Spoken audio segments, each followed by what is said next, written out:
espoir.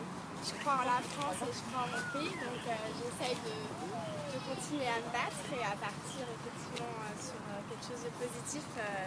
C'est vraiment grâce au député monsieur Patrick Baudouin et à mon avocate qui ont œuvré pour que je ne fasse pas la grève de la faim qui était prévue ce soir.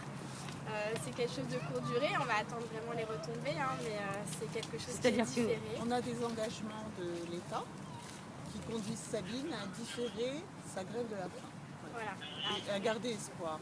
Après, vous comprendrez qu'on ne peut pas en dire plus, malheureusement, parce qu'on sait que vous êtes tous très curieux, mais on ne peut pas parler davantage. Mais voilà. Après, voilà, vous vous attendiez à ça?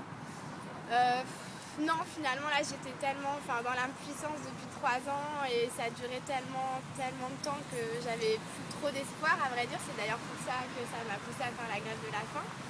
Après, effectivement, c'est plutôt une bonne nouvelle que j'essaye de prendre un peu à titre retenu puisque mes enfants ne sont encore pas à mes côtés. Mais effectivement, je ne vais pas commencer à pleurer. On y croit.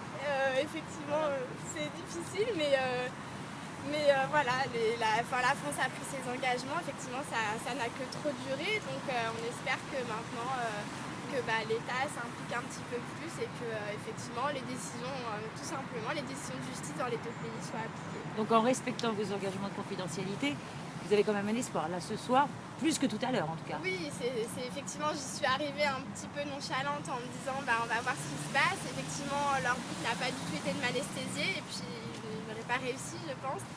Puisque je suis vraiment consciente, donc là l'idée c'est qu'effectivement ils ont bien compris qu'on arrêtait de jouer et qu'on jouait vraiment carte sur table, donc on a été reçus vraiment dans des conditions extra et je pense qu'ils ont aussi compris la souffrance d'une maman qui se bat depuis 3 ans. Disons qu'il y avait des phases en fait et que l'arsenal judiciaire étant totalement épuisé aujourd'hui, forcément la diplomatie doit prendre le relais et elle va prendre le relais. Voilà. Et c'est la bonne nouvelle qu'on attendait. Monsieur, elle va réellement prendre le relais. Pardon, excusez-moi. Vous, votre sentiment, effectivement, puisque vous soutenez Madame Botto depuis un...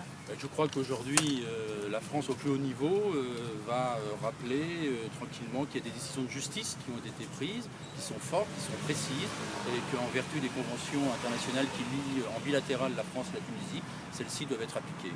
Et pardon, excusez-moi, mais ces engagements faits 2 jours avant le second tour, 3 jours, ça ne remet pas en cause ces engagements? C'est pas une affaire politique. Ce n'est pas du tout une affaire politique, vous savez. Les enfants. Il faut du temps, les procédures sont toujours très longues. Il y a des commissions internationales, même bilatérales, qui doivent se réunir. Cette dernière s'est réunie récemment entre la Tunisie et la France.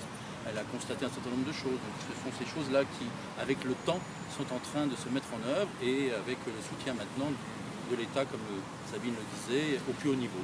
Qu'est-ce qui vous donne l'espoir que ça va aboutir alors que ça fait plutôt 3 ans que vous êtes mobilisés et que vous ne voyez rien venir? Première chose, comme disait Maître Pescas et Sabine, c'est d'abord que les procédures sont arrivées à leur terme et qu'elles ont été bien définies. Et que donc on peut maintenant réclamer l'application de ces décisions de justice à la Tunisie, qui est aussi un État de droit.